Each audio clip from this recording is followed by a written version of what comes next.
À 7 mois de l'élection présidentielle américaine, on peut voir une exposition qui en dit long sur les différents visages des États-Unis. Andrés Serrano, Portrait d'Amérique, exposition en partenariat avec Europe 1 qui s'ouvre demain au musée Mayol à Paris.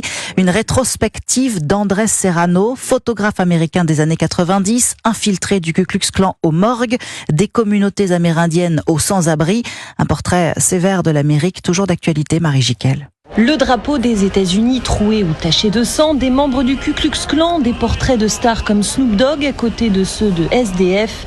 Par ses mises en scène parfois dérangeantes, Andrés Serrano, qui se définit comme un artiste avec un objectif, expose sa propre vision d'une Amérique déchirée. Je me souviens quand j'étais enfant à l'école, on me disait « les États-Unis sont les gendarmes du monde ». Et aujourd'hui, plus personne aux États-Unis ou dans le monde entier ne pense cela.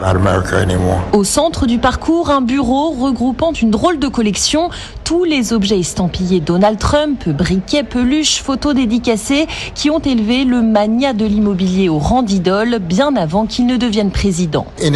Quand on voit tous ces objets, on comprend que Donald Trump a beaucoup joué avec les médias. Et eux lui ont donné tellement d'importance qu'il en est devenu président. Finalement, le gagnant est celui qui fait le plus parler de lui, en bien ou en mal.